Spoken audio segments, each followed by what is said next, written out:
అంటే మిమ్మల్ని దేవుడు ఆ చివరి క్షణం వరకు కూడా విడిచిపెట్టట్లేదు. హల్లెలూయా. చివరి క్షణం వరకు కూడా ఆయన అంత ఇష్టపడుతున్నాడు మనల్ని. కాబట్టి అందరూ కూడా వృద్ధాప్యం వచ్చేసిందని ఇళ్లలో కూర్చోవద్దు, మేము యవ్వనస్తులం అని బయట రోడ్లమ్మట కానీ లేదా ఇళ్ళ ముందు టీవీల దగ్గర కానీ కూర్చోవద్దు. We have the time to learn everything in these time only. ఇప్పుడు ఈ సమయంలో మాత్రమే మనం నేర్చుకోగలం. ఈ సమయాన్ని దాటిన తర్వాత మనం నేర్చుకోలేం. హల్లెలూయా. కాబట్టి ఈ జీవితకాలం అంతట్లో మీరు ఏమి నేర్చుకోవాలనుకున్నారో నేర్చుకోండి. చివరి క్షణం వరకు నేర్చుకోండి.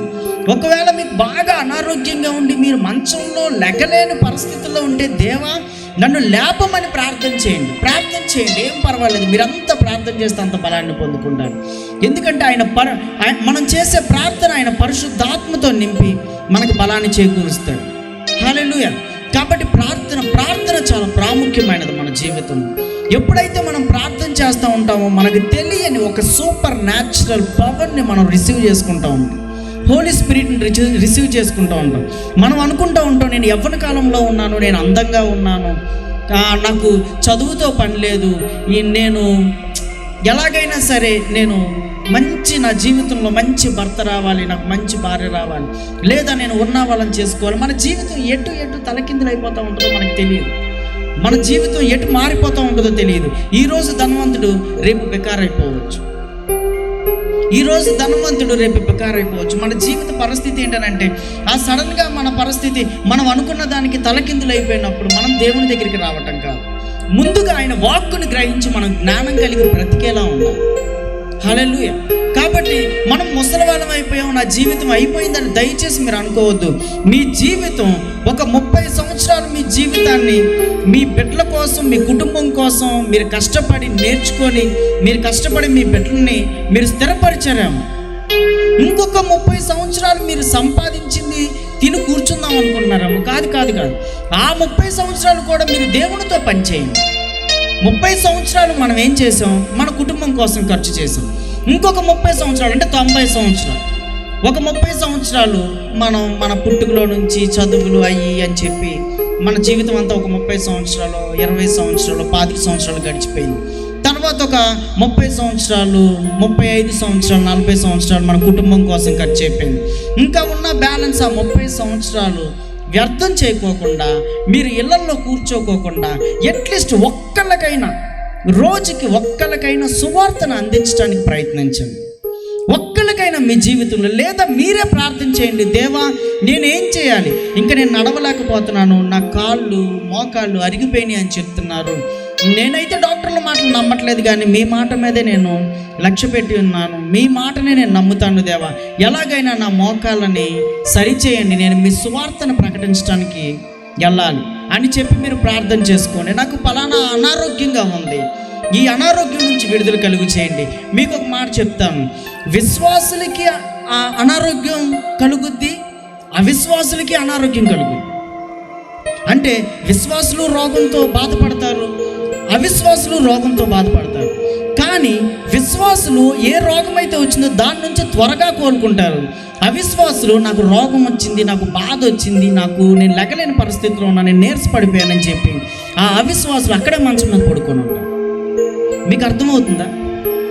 ఎప్పుడైతే అవిశ్వాసులు అలా మంచాల మీద పడుకొని అలా ఉండిపోతారో వాళ్ళ జీవితం అంతా ఏంటంటే ఈ నవేడేస్ అందరూ కూడా ఫోన్స్కి బాగా ఎడిక్ట్ అయిపోయారు. వీళ్ళు బాగా అవిశ్వాసంతో మేము వింటున్నాము, మేము దేవుళ్ళో ఉంటున్నాము, మేము దేవుణ్ణి ప్రార్థన చేస్తున్నాము అని ఆ మంచం మీదే పడుకుంటూ ఉంటారు, ఆ ఫోన్స్ చూస్తూ ఉంటారు, టైంకి వాళ్ళ పనులు చేసుకుంటూ ఉంటారు. కాదు, దేవుడు ఏమంటాడంటే నేను మళ్ళీ మిమ్మల్ని రీస్టోర్ చేస్తా, అంటే నేను మిమ్మల్ని మళ్ళీ పునరుద్ధరణలోకి తీసుకొని వస్తా, మీరు కోల్పోయిన బలాన్ని మళ్ళీ నేను తిరిగిస్తా. అది దేని చేత అనంటే వాక్యము చేతనే. హల్లెలూయా. వాక్యం చేతనే నేను మీకు బలాన్ని అందిస్తాను. ఇప్పుడు నేను చెప్పేది ఏంటి? మీకు వాక్యం. ఈ వాక్యం మిమ్మల్ని ఏం చేస్తుందంటే ముసలి వాళ్ళమైనా, అనారోగ్యం వచ్చినా, ఇబ్బందులు పడుతున్నా, ఏది చేసినా నన్ను ఈ 30 సంవత్సరాల్లో నేను దేవునికి సమర్పించుకుంటే ఖచ్చితంగా నేను బలాన్ని పొందుకుంటా. ఇదేంటిది? వాక్యం. ఈ వాక్యాన్ని మీరు పొందుకుంటున్నారు కాబట్టి మీరు ఖచ్చితంగా బలవంతులు అవుతారు. హల్లెలూయా. అది మనం ముసలి వాళ్ళం అయిపోయామని అనుకోకూడదు. ఈ రోజు చూసింది రేపొద్దునికి మనకు ఉండకపోవచ్చు. నేను ఒక చిన్న ఉపమానం చెప్తాను, మీన్స్ ఒక జీవిత సాక్ష్యం చెప్తాను, ఇన్స్పిరేషనల్ వర్డ్. గుటెన్బర్గ్ అని జర్మనీలో ఆయనే మనకి ఈ వాక్యాన్ని మన ముందుకు తీసుకొచ్చిన ఆయన. ఒక పరంగా అయితే ప్రింటింగ్ మిషన్ కనిపెట్టిన ఆయన గుటెన్బర్గ్. ఈ గుటెన్బర్గ్ గారి జీవితం ఏంటంటే, వాళ్ళ నాన్నగారు జర్మనీలో కాయిన్స్ని తయారు చేసేవారు. అంటే ఆ రోజు డబ్బులు, మనీ అమౌంట్ కాయిన్స్ ఉండేవి కదా, కాయిన్స్, మన రూపాయి బిళ్ళలు, 10 రూపాయి బిళ్ళలు ఇప్పుడు ఎలా తయారు చేస్తున్నారు, అలాగే జర్మనీలో ఆయన కాయిన్స్ తయారు చేసేవాడు. ఆ కాయిన్స్ తయారు చేసే వాళ్ళ కొడుకు గుటెన్బర్గ్. వాళ్ళ ఇంట్లో చాలా సంపద ఉండేది. ఎంత ధనం ఉండేదంటే లెక్కలేనంత ధనం ఉండేది. అంత ధనవంతుడు. వాళ్ళ నాన్న ఎక్కడ పనిచేసేవాడు అంటే, ఆ రోజుల్లోనే ఆయనకి చాలా సంపాదన.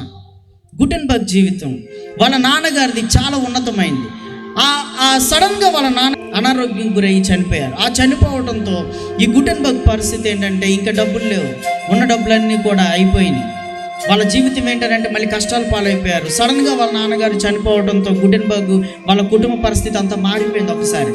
అప్పుడు దాకా ఏమన్నాడు, అమ్మ నాకు why do I need to praise God అన్నాడు. నేను దేవుణ్ణి ఎందుకు స్తుతించాలి? I have everything in this world. నాకు ఈ ప్రపంచంలో అన్నీ ఉన్నాయి. I have the money, I have the fame, I have the name. నాకు పేరుంది, నేను చూడటానికి చక్కగా ఉంటాను, ఐఎమ్ సో హ్యాండ్సమ్, నాకు ఈ లోకంలో అన్నీ ఉన్నాయి, నా తండ్రి అన్నీ నాకు ఇస్తున్నాడు, కాబట్టి నేను why do I praise God,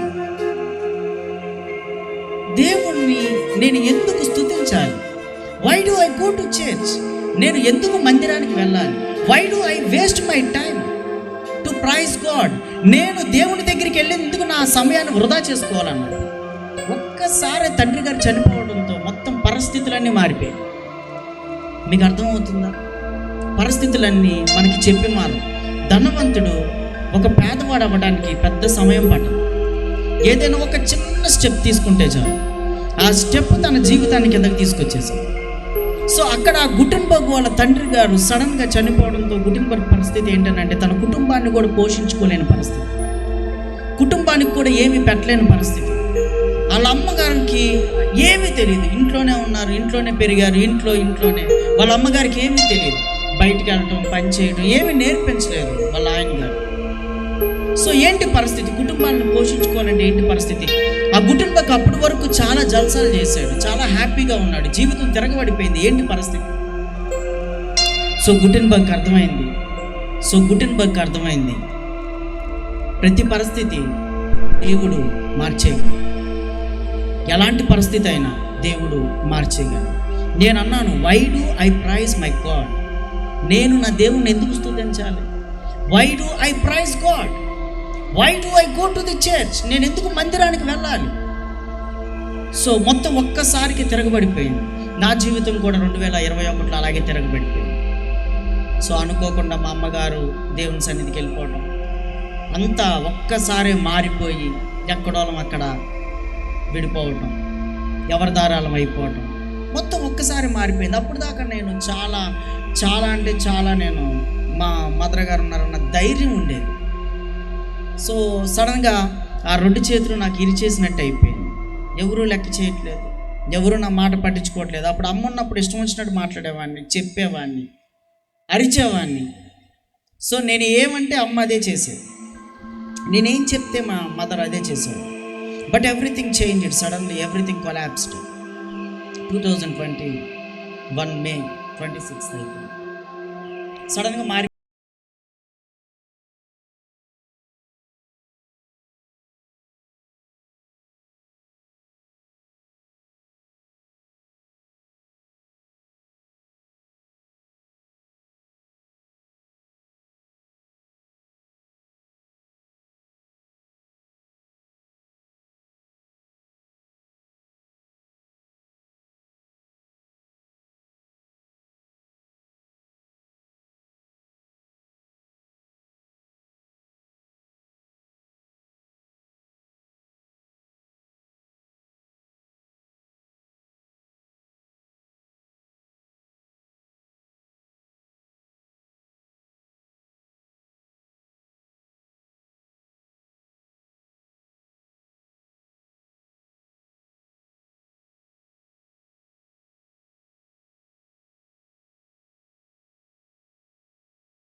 చేసుకోండి అని చెప్తారు. వాళ్ళు ఒకవేళ చేయకపోతే వాళ్ళని 2 తన్ని అయినా సరే ప్రార్థన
వాక్యం ఎంత బాగుంటుందా, ఎంత చక్కగా ఉంటుందా.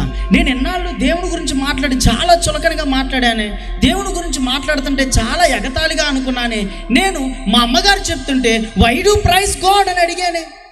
Why do I do praise God, నేను ఎందుకు దేవుణ్ణి ప్రార్థించాలి అని అడిగా. వై షుడ్ ఐ ప్రైజ్, నేను దేవుణ్ణి ఎందుకు స్తుతించాలి అని నేను అడిగానే. మరి ఏంటి వాక్యం నాకు ఎంతకాలం నుంచి చదువుతున్న అర్థం కల. ఆ సమయం మార్చబడే సమయం, గుటెన్బర్గ్ జీవితం ఆ సమయం మార్చబడే సమయం. అది చదువుతున్నప్పుడు అనిపించిందంటే దాన్ని కొంచెం పైన చదవండి. 9వ వచనం, యెహోవా యందైన భయము, the fear of the Lord is pure enduring for ever. The decrees of the Lord and firm and all them are righteous. చదవండి. యెహోవా యందైన భయము, యెహోవా యందైన భయము పవిత్రమైనది, పవిత్రమైనది, అది నిత్యము నిలుచును, అది నిత్యము నిలుచును. యెహోవా న్యాయ విధులు, యెహోవా న్యాయ విధులు సత్యమైనవి, సత్యమైనవి, అవి కేవలము న్యాయము. న్యాయం. మీకు అర్థమైందా? యెహోవా వాక్యము, యెహోవా యందు మనం భయభక్తులు కలిగి ఉంటే ఆయన యొక్క వాక్కు శక్తిని మనకిచ్చి, అది తేనె కంటే, అంటే మన జీవితం అంట తేనె కంటే, జుంటె తేనె దారుల కంటే మధురమైందిగా చేస్తాడంట దేవుడు.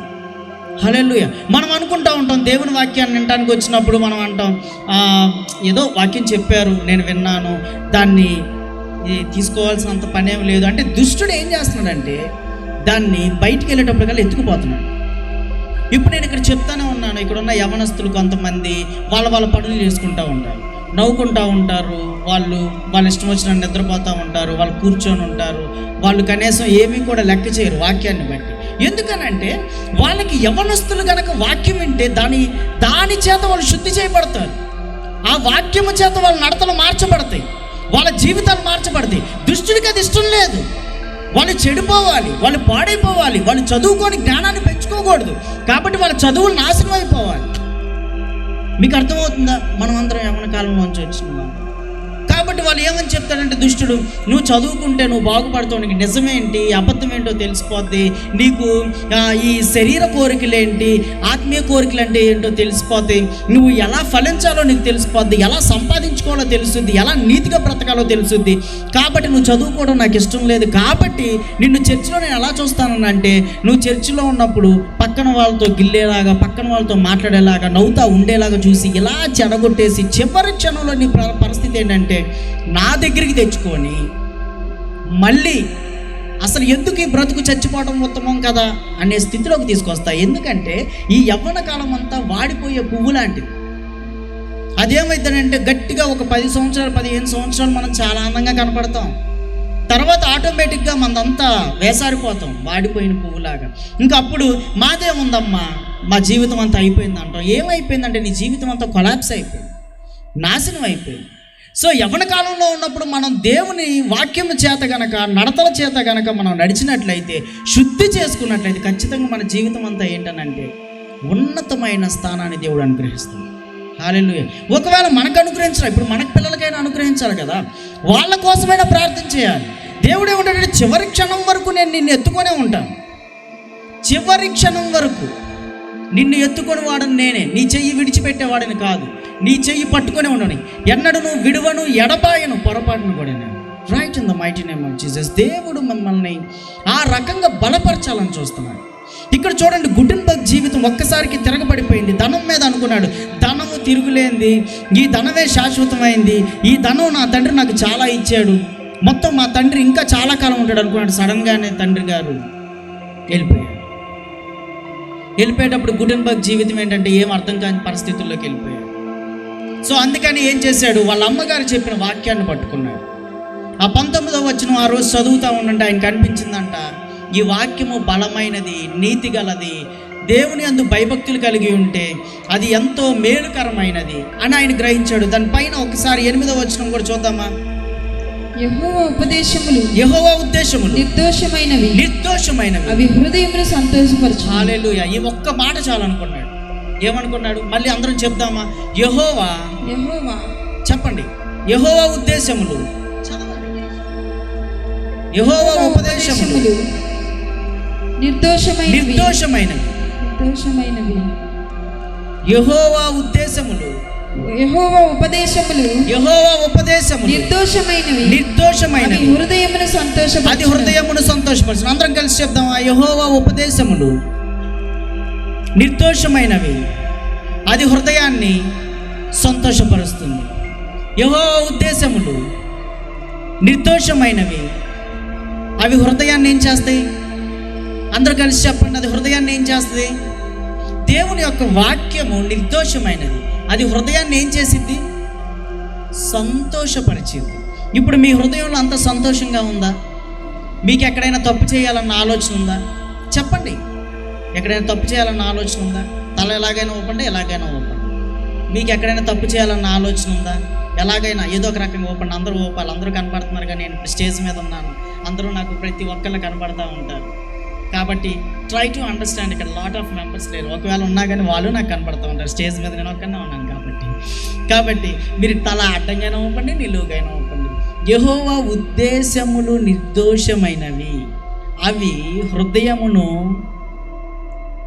ఎంతో సంతోషపరిచెను. చెప్పండి, నా హృదయము సంతోషపరిచెను. యెహోవా ఉద్దేశములు నిర్దోషమైనవి. దేవుని యొక్క వాక్యము నిర్దోషమైనది, నీతి గలది, మనం దేనిలోకి నడిపించిద్దంట? నీతిలోకి నడిపించిద్దంట. ఇప్పుడు ఒకవేళ మనం ఏదైనా సరే ఒక చిన్న ఇన్సిడెంట్లో, ఒక మిస్టేక్లోకి వెళ్ళిపోయామనుకో, లోకంలో ఒక దొంగతనంలోకో, లేదా అబద్ధంలోకో, లేదా వ్యభిచారంలోకో, లేదు సమ్ అదర్ వేలో మనం దేనిలోనైనా వెళ్ళిపోతే పొరపాటున దానిలో నుంచి బయటకు రావడానికి మన జీవితకాలం అంతా సరిపోదండి. జీవితకాలం అంతా సరిపోదు. ఏదైనా ఒక్క దానిలోకి వెళ్ళిపోతే, అది యవ్వన కాలంలో వెళ్ళిపోతే అసలు మన జీవితమే నాశనం అయిపోతుంది. అందుకని ఆయన ఏమంటాడంటే, ఓకే ఇప్పుడు వరకు నీకు తెలియక చేసేసావు, whatever it may be, just leave it. ఏదైనా నీకు తెలియక చేసేసావు. అందరూ కలిసి రాళ్ళేసేస్తున్నారు, అందరూ కూడా రాళ్ళతో కొడుతున్నారు వ్యభిచారం చేసిందని. బట్ ఆయన ఏమన్నాడంటే, ఆయన పరిపూర్ణమైన ప్రేమ చూడండి ఎలా ఉందో. ఆయన ఏమన్నాడంటే, నేను నిన్ను క్షమించేస్తున్నాను, నువ్వు నా కూతురు అన్నాడు. ఏమన్నాడు? నువ్వు నా కూతురివి, నేను నిన్ను క్షమించేస్తానమ్మా, ఈవెన్ నేను సైతం నీ మీద రాయను. ఏమన్నారు? నేను సైతం నీ మీద రా. కానీ ఆయన ఏమంటున్నాడు? ఈవెన్ నేను సైతం నీ మీద రాయను, నేను మిమ్మల్ని అంత ప్రేమిస్తున్నాను కాబట్టి ఆయన కొట్టడానికి చూడలేదు, ప్రేమించడానికి చూశాడు. ఆ ప్రేమతో ఆమెను మార్చాడు. హల్లెలూయా. కాబట్టి మనకు అవకాశం ఉంది.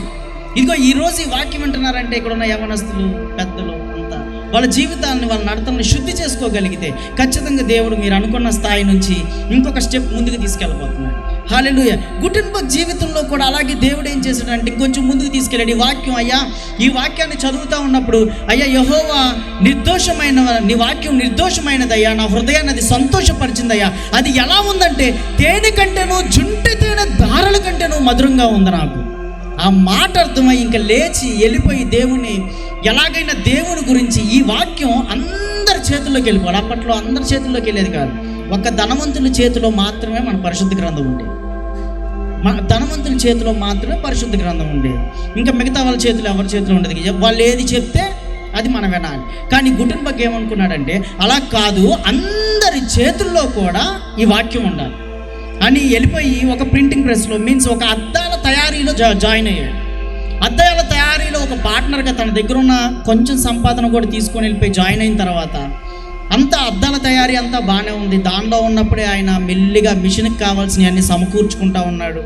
సడన్గా దుష్టుడు అనేవాడు వచ్చేస్తాడు కదా, అలా వచ్చేసాడు. సడన్గా వచ్చేసేసి వెంటనే ఎవరైతే పార్ట్నర్ ఉన్నారో అద్దాల తయారీలో ఆ పార్ట్నర్ని చంపేశాడు. అంటే చంపేశాడు అంటే చచ్చిపోయాడు అనారోగ్యంతో చచ్చిపోయేటప్పటికి, పార్ట్నర్ చచ్చిపోయేటప్పటికి ఇంకా ఏం అర్థం కాలేదు. దాంట్లో డబ్బులు రావాలి, వాళ్ళ కుటుంబం ఏమో ఇవ్వనంటున్నారు, ఈ కంపెనీ మూసేస్తామంటున్నారు. కోర్టుకి వేసారు. ఆ కోర్టులో దేవుడికి ప్రార్థన చేశాడంట, అయ్యా నీ వాక్యం మాత్రం నేను ప్రజలందరికీ, ప్రతి ఒక్కళ్ళ చేతిలో ఉండటానికి నేను ప్రయాసపడుతున్నాను, నా కోసం, నా కుటుంబం కోసం కాదు. దయచేసి ఏదైతే సంపాదన రావాలో ఆ సంపాదన రప్పించండి అని ఆ రోజు కోర్టు చివరి రోజు వెళ్తే ఆ కోర్టులో ఈయన గెలిచాడంట. హల్లెలూయా. అస్సలు ఛాన్సే లేదు, గెలవడు అన్న ఆయన గెలిచి ఆ అమౌంట్ తెచ్చుకొని ఇంకా ఏ పనికి వాడలేదంట. ఆయన మొత్తం తీసుకొని వచ్చేసి ఆ ప్రింటింగ్ మిషన్లో పెట్టాడంట. ప్రింటింగ్ మిషన్లో పెట్టి ఆయన ఈరోజు ఈ యొక్క వాక్యాన్ని మనం చదువుతున్నామని అంటే కారణం ఏంటంటే ఆయన మనకి తయారు చేసిన ప్రింటింగ్ మిషన్ వల్లే. బైబిల్ ప్రింటింగ్ మిషన్ కనిపెట్టింది ఆయన. సో ఆ గుటెన్బర్గ్ జీవితాన్ని దేవుడు అంతలా స్థిరపరిచాడు. ఆయన ఎందుకు అంతలా స్థిరపరిచాడు? Why God was made him like that. చూడండి, I brought you out to take you into the land of promise. అంటే నేను నిన్ను బయటికి తీసుకొచ్చింది ఎందుకు అని అంటే నిన్ను ఆ వాగ్దాన భూమిలోకి తీసుకెళ్ళాను. హల్లెలూయా. మీకు అనిపించిందా వాగ్దాన భూమి అంటే ఏంటో తెలుసా? Flowing with milk and honey, పాలు తేనెలు ప్రవహించే దేశం. పాలు తేనెలు ప్రవహించే దేశం అని అంటే కొండలపైన నుంచి పాలు పడి, కొండలపైన నుంచి తేనె అది కారుతా అది వెళ్తా ఉండదు. అంత సమృద్ధైన జీవితం అది ఎక్కడ ఉందంటే కానాన్లో ఉంది. ఇజ్రాయేలీలందరిని ఎక్కడికి నడిపించాలనుకున్నాడు? కానానికి నడిపించాలనుకున్నాడు. పాలు తేనెలు అంటే ఆ బిడ్డలు ఇంకా 400 సంవత్సరాలు బానిసలుగా బ్రతికారు. ఇక్కడ నుండి బ్రతకూడదు. మీ జీవితంలో కూడా ఇప్పటి వరకు ఈ 40 సంవత్సరాలు 50 సంవత్సరాలు బానిసలుగా బ్రతికారా? ఇక్కడ నుండి బ్రతకాల్సిన పని లేదు. Because he is taking out from that slave. అంటే బానిసల నుంచి బయటికి తీసుకొని వచ్చి ఆయన మిమ్మల్ని పాలు తేనెలు ప్రవహించే దేశంలోకి తీసుకెళ్తున్నాడు. హల్లెలూయా. ఇక్కడ నుంచి మీ జీవితం ఏంటి అని అంటే మీకు కావాల్సింది మీ కళ్ళ ముందు ఉండదు, మీకు కావాల్సింది మీకు దొరుకుతూ ఉంటుంది. ఎందుకనంటే యెహోవా ఉద్దేశములు అవి నిర్దోషమైనవి. ఆ వాక్యాన్ని మీరు తెలుసుకుంటున్నారు కాబట్టి దేవుడు మిమ్మల్ని ఏం చేస్తున్నాడు? పాలు తేనెలు ప్రవహించే దేశానికి తీసుకెళ్తున్నాడు, ఆ వాగ్దాన భూమిలోకి తీసుకెళ్తున్నాడు. ఈ 400 సంవత్సరాలు బానిసలుగా ఉన్నవాళ్ళు 40 సంవత్సరాలు మాత్రమే నడుచుకుంటా కానాన్ దేశానికి వెళ్ళారు. హల్లెలూయా. నడుచుకుంటా కానాన్ దేశం. ఇప్పుడు మీకు ఎన్ని సంవత్సరాలు ఉండొచ్చు? 40 సంవత్సరాలు, 30 సంవత్సరాలు, రైట్, 50 సంవత్సరాలు, 60 సంవత్సరాలు ఉండొచ్చు. అంటే మీరు ఇప్పటి వరకు నడుస్తూనే ఉన్నారు. ఆ బానిస బ్రతుకులో నుంచి మీరు ఎన్నో సముద్రాలని మీరు చూసుంటారు కదా. మీరు ఎర్ర సముద్రం లాంటి కష్టాలు చూసుంటారు, అవునా కాదు? ఎర్ర సముద్రం లాంటి కష్టాలు చూసుంటారు, అవునా? దాహం వేసి నీళ్లు లేని పరిస్థితులు చూసుంటారు, ఆకలేసి అన్నం లేని పరిస్థితులు చూసుంటారు, అవునా కాదా? ఇలాంటి సిచ్యువేషన్స్ అన్నీ కూడా మీరు ఫేస్ చేస్తా ఎన్ని సంవత్సరాలు గడిపేశారు? ఇప్పటికి ఎన్ని సంవత్సరాలు గడిపారు? 40 years +years 50 years, అవునా కాదు? గడుపుంటారుగా. 40 సంవత్సరాల నుంచి 50 సంవత్సరాల నుంచి మీరు నడుస్తూనే ఉన్నారు. ఎక్కడ? అరణ్య ప్రదేశంలో నడుస్తూనే ఉన్నారు. స్టిల్ ఇప్పటికైనా వీళ్ళు నా గురించి తెలుసుకుంటారేమో, ఎక్కడో ఒక చోట తెలుసుకుంటారేమో అని అంటే మళ్ళీ మీరు ఏం చేస్తారంటే 40 సంవత్సరాలకు కూడా ఒక బొమ్మను తయారు చేసుకొని దాన్ని భజన చేస్తారు. నీకు అర్థమవుతుందా మీ జీవితం?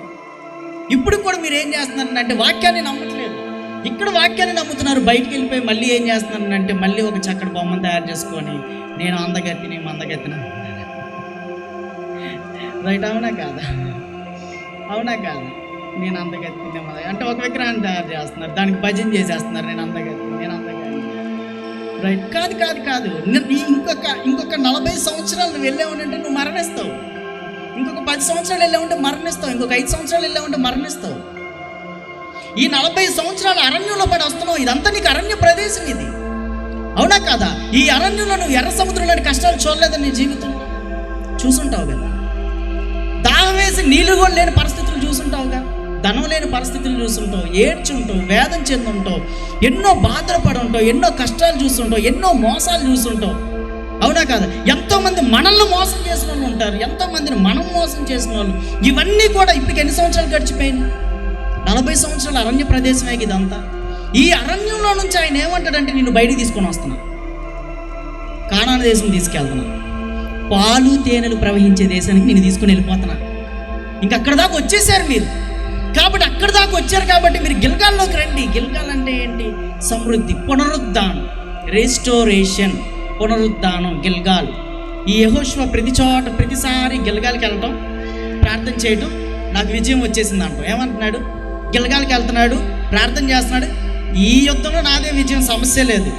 ఎందుకు? గిల్గాల్కి వచ్చాడు అంటే మందిరానికి వస్తున్నాడు. ప్రతిసారి మందిరానికి వస్తున్నాడు, ప్రార్థన చేస్తున్నాడు, వెంటనే ఏమనుకున్నాడు? నాకు ఇది జరిగిపోతుంది అంటున్నాడు. మందిరానికి వస్తున్నాడు, ప్రార్థన చేస్తున్నాడు, నాకు ఇది జరిగిపోతుంది అంటున్నాడు. సో అలాగే గిల్గాల్కి రావటం, యుద్ధం, పలానా చోట యుద్ధం చేయాలా, పదండి ముందు గిల్గాల్కి వెళ్దాం. ఆ గిల్గాల్కి వెళ్ళటం, మోకరించడం, ప్రార్థన చేయటం, ఆరాధన చేయటం, మళ్ళీ అక్కడ నుంచి బయలుదేరి యుద్ధానికి వెళ్ళటం. నేను గెలిచాను, సమస్య లేదు, కానిచ్చేయండి అని అంటాం, గెలిచి రావటం. ఇజ్రాయేలీలు ఇప్పుడు కూడా గెలవడానికి గల కారణం అది గిల్గాల్. అలాగే మనకు కూడా దేవుడు గిల్గాల్ని ఇచ్చాడు, మందిరం. ఎప్పుడైనా సరే మీకు ఏ పని అవ్వాలన్నా, ఏది జరగాలన్నా మందిరానికి రండి, ప్రార్థన చేసుకొని బయలుదేరిపోండి, ఖచ్చితంగా పని నెరవేర్చబడు. అది మీరు లోన్లు తీసుకోవడానికి, ఎవరిని అప్పు అడగడానికి రామాకండి. హల్లెలూయా. ఎవరినో అప్పటికి ఎవరో లోన్లు తీసుకొని వచ్చిన తర్వాత అయితే తీర్చలేక, అయ్యా మీరు గిలగాలికి రమ్మన్నారు, వాళ్ళ దగ్గర అప్పు తీసుకోవడానికి నేను గిలగాలికి వచ్చాను, తర్వాత ఇలా జరిగింది నా జీవితంలో, నిన్ను అప్పు తీసుకోవడానికి ఎవరికి రమ్మన్నారమ్మా అని అడుగుతాను నేను కూడా.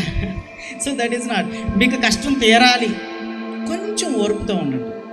కష్టం తీరాలి అని అంటే కొంచెం ఓర్పుతో మీరు రండి మందిరానికి, ప్రార్థన చేసుకోండి, చక్కగా ప్రార్థన చేసుకొని ఇక్కడి నుంచి బయలుదేరండి.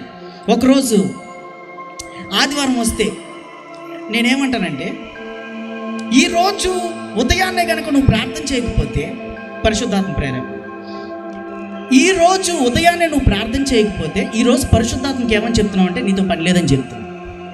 హల్లెలూయా. మీకు అర్థమైందా? ఈరోజు ఉదయాన్నే లేచి మీరు మోకరించి ప్రార్థన చేయకపోతే ఈరోజు నీతో నాకు పని లేదు, ఈరోజు నీకు నాకు నీ సలహాలతో పని లేదు, ఈరోజు నాకు నీ జ్ఞానంతో పని లేదు, ఈరోజు నాకు నీతో నాకు అసలు పనే లేదు అని పరిశుద్ధాత్మకు మనం చెప్తున్నాం. ఎప్పుడైతే ఈరోజు పరిశుద్ధాత్మకు మనకు పని లేదని చెప్తున్నామో ఆ రోజు మన జీవితం అంతా ఏంటంటే కష్టాలే. ఉదయాన్నే లేచి ప్రార్థన చేయనోడి పరిస్థితి ఏంటంటే ఆ రోజు దేవునితో నీకు పని లేదని బ్రతుకుతున్నావు. కాబట్టి నీ జీవితం అంతా నువ్వు భుజాల మీద యేసుక్రీస్తు కంటే దారుణమైన కష్టాలు అనుభవిస్తూ ఉంటావు, అవునా కాదు? ఈ లోపల ఎవరో వస్తూ ఉంటారు, తగులుతూ ఉంటారు, ఏదో చెప్తూ ఉంటారు, మాయ మాటలు, సోది కబుర్లు మొత్తం చెప్పేసేసి మన జీవితాన్ని ఏం చేస్తాడంటే కొలాప్స్ చేసేస్తాం, అవునా కాదు? జీవితం అంతా నాశనం అయిపోయింది. సో ఆ రోజు నువ్వు పరిశుద్ధాత్మతో మాట్లాడలేదేమో, అందుకే పరిశుద్ధాత్మ నీకు జ్ఞానాన్ని బోధించలేదు, పరిశుద్ధాత్మ నీతో కూడా లేదు. ఎందుకనంటే నాకు నీతో పని లేదని చెప్పి. హల్లెలూయా. ఈరోజు పరిగెట్టుకుంటూ వచ్చేసావు దేవుని దగ్గరికి. సో ఈ రోజైనా ఉదయాన్నే లేచి ప్రార్థన చేస్తున్నావా? దేవుని వాక్యాన్ని చదువుతున్నావా? ఈ వీక్లో కనుక మనం ఒకవేళ మందిరానికి కనుక వెళ్ళకపోతే అట్లీస్ట్ మనకు అనిపించాలి 10 నిమిషాలైనా సరే నేను మందిరంలోకి వెళ్ళి కూర్చోవాలి. 10 నిమిషాలైనా నేను మందిరంలోకి వెళ్ళి కూర్చొని నా పనికి వెళ్ళాలి. అప్పుడు దేవుడు పరిశుద్ధాత్మని నీ మీద అలా ఉంచుతాడు. ఎందుకంటే ఇక్కడ వైబ్స్ అన్నీ ఎలా ఉంటాయి అంటే పరిశుద్ధాత్మతో నింపబడి ఉంటాయి ఈ సరౌండింగ్ మొత్తం. కాబట్టి ఆ పరిశుద్ధాత్మ నేను కేర్గా తీసుకొని వెళ్ళి 10 నిమిషాలు కూర్చున్నా, ఆ 10 నిమిషాల్లో దేవుడు తీసుకొని వెళ్ళి నేను మంచి సేఫెస్ట్ ప్లేస్లో ఉంచుతాడు. ఇలాగ ఒకసారి ఏం జరిగిందంటే, ఒక కుటుంబం ఒక పెళ్ళికి వెళ్ళాలంట. పెళ్ళికి వెళ్ళాల్సి వస్తే ఆ రోజు ఆదివారం ఉదయాన్నే 7 లేచి అందరూ కలిసి బస్కి వెళ్ళాలి. అందరూ బస్కి బయలుదేరి వెళ్ళిపోవాలి పెళ్ళికి. అయితే ఆ రోజు ఆ తల్లిగారు వాళ్ళు వాళ్ళు కొంచెం లేట్ అయ్యేటప్పటికి పిల్లల వల్ల బస్సు వెళ్ళిపోయింది. బస్సు వెళ్ళిపోయిన తర్వాత అయ్యయ్యో బస్సు వెళ్ళిపోయిందండి, ఇప్పుడు ఎలా వెళ్ళాలి, మనం కారు వేసుకొని వెళ్ళిపోదాంలే, ఏముంది ఇక్కడే కదా, దగ్గరే కదా, బస్సులో వెళ్తే బాగుండేది, అందరం కలిసి వెళ్ళే.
యొక్క వాక్యం దగ్గర నిలిచి ఉంటే, నేను ఎవరి యందు నిలిచి దేవుని యొక్క వాక్యం మన దగ్గర ఉంటే వాడు బహుగా ఫలిస్తాడంట. నాకు వేరుగా ఆయనకు వేరేగా ఉండి మనం మీరేమీ చేయలేరు.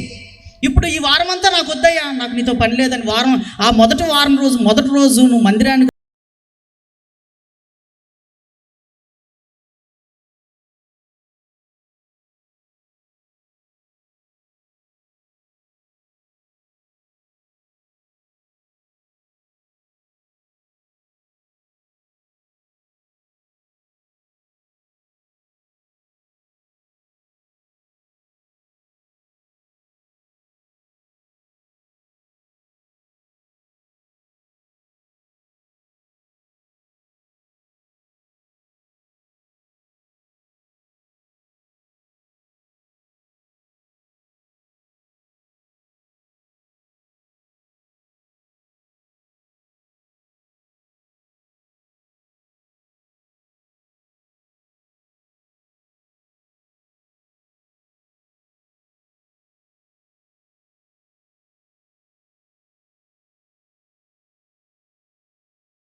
ఎందుకు పెట్టట్లేదు?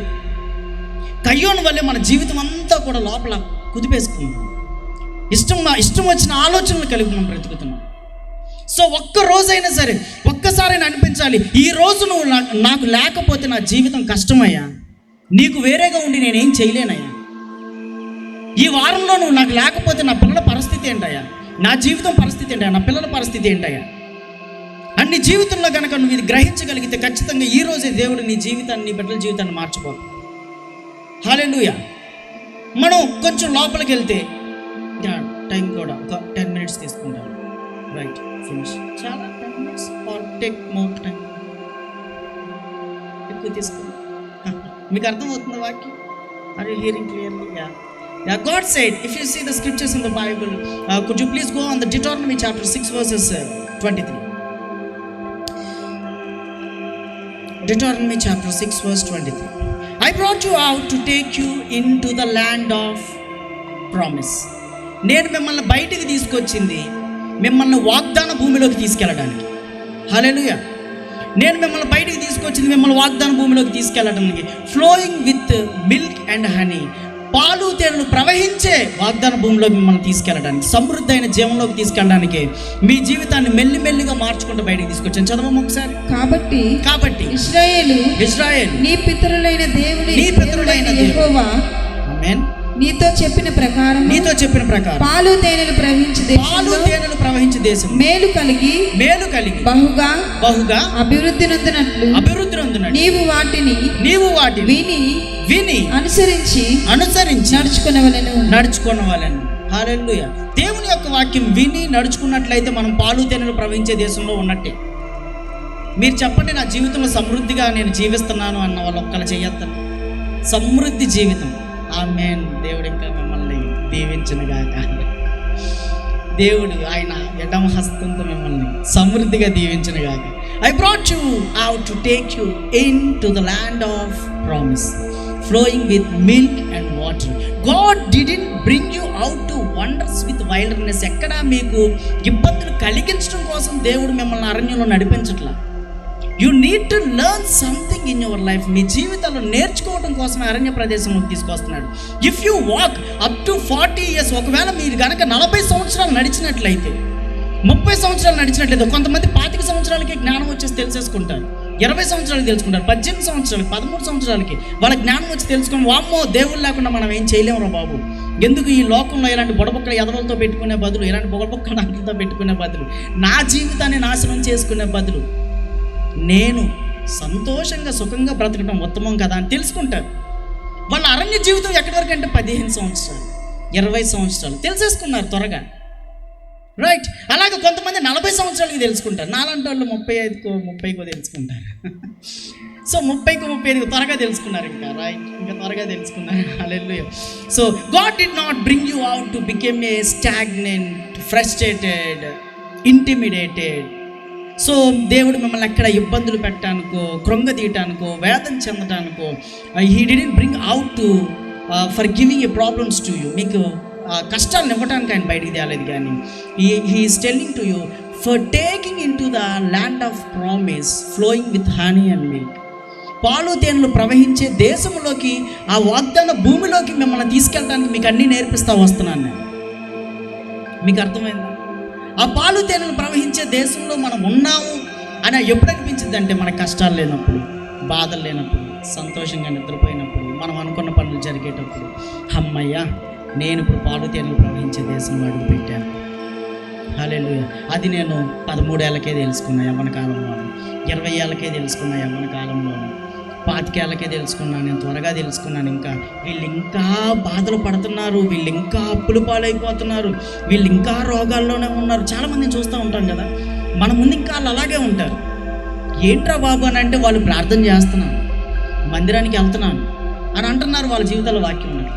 వాళ్ళు ఏం చేస్తున్నారు? బయటికి వెళ్ళంగానే మళ్ళీ ఒక బొమ్మను తయారు చేసుకొని దాన్ని ప్రైజ్ చేస్తారు, దాన్ని కనపరుస్తారు. సో నువ్వు వాక్యం అనే ఉద్దేశాన్ని పట్టుకోదు. ఇది తేనె కంటే, జుండె తేనె దారుల కంటే మధురమైనదని గ్రహించు. నువ్వు కూడా ఒక మిషన్ తయారు చేస్తావు, మీన్స్ అనేక మందికి సువార్తను ప్రకటిస్తావు, అనేక మందికి మేలును ప్రకటిస్తావు. నువ్వు వాక్యం ప్రకటించడం అని అంటే వెళ్ళిపోయి నువ్వు వాక్యం చదివి ప్రకటించే అవసరం లేదు. నీ జీవితంలో జరిగే మేలుల్ని చెప్పండి. చాలా అదే సువార్త ప్రకటించినట్టు. మీరు దేవునికి హృదయాన్ని అర్పగిస్తున్నాను అని అంటే ఏంటి అర్థం? ఆ హేబేలు ఎలాగైతే తన పరిపూర్ణమైన భాగాన్ని తీసుకొచ్చి మందిరంలో ఇచ్చాడు, అది ఇచ్చి శోధించండి. మలాకి సువార్త 10:13 చదువుకుంటున్నాను. ఆ 10వ అధ్యాయంలో చూస్తే దానిలో క్లియర్గా ఉంటుంది. మీరు 10వ భాగాన్ని తీసుకొచ్చిన మందిరంలో ఇచ్చి నన్ను శోధించండి, అప్పుడు నేను మీకు కావాల్సినంత సమృద్ధిని నేను మీకు ఇస్తానంటాడు. ఎలా ఇస్తానంటే బ్యారల్స్లో అంట, అంటే పట్టజాలనంత విస్తారమైన సమృద్ధిని, ఆ సంపదను దేవుడు ఇస్తాడంట. హల్లెలూయా. మీకు అర్థమవుతుందా? మనమేమో ఇవ్వట్లేదు, శోధించండి. మనమేమో కయ్యోనిలాగా తీసి పక్కన పెడతా ఉంటాం. కయ్యోని జీవితంలోకి వెళ్ళిపోతున్నాం కాబట్టి మన జీవితం ఎలా ఉంది. కాదు, మనకు వచ్చే ప్రతి దానిలో ఇప్పటికి కూడా ఈ రోజుకి కూడా మేము వచ్చే ప్రతి దానిలో నుంచి ఖచ్చితంగా తెస్తాం. వచ్చే ప్రతి దానిలో నుంచి దేవునికి ఖర్చు పెడతాం, దేవుని మందిరానికి ఖర్చు పెట్టేస్తాం. మాకు పిల్లలు లేరా? ఒకసారి ఆలోచించండి. మాకు పిల్లలు లేరా? ఇంత హాల్ రెంట్ తీసుకొని, ఇంత బర్త్డేస్ పెట్టుకొని, మా ఇంటి రెంట్ కట్టుకొని, మళ్ళీ కరెంటు బిల్స్ పే చేసుకొని, ఇదంతా అవసరం లేదు కదా. బట్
పది నిమిషాలు కూడా మిస్ అవ్వకుండా ఎలాగైనా ఆదివారం మందిరానికి వెళ్ళాలి, ఎక్కడో ఒక చోట ఒక్క 10 నిమిషాలైనా కూర్చొని వెళ్ళాలి అని మీరు అనుకోండి. ఖచ్చితంగా ఆ రోజంతా దేవుడు మీకు సమృద్ధి జీవనాన్ని కలుగు చేస్తాడు.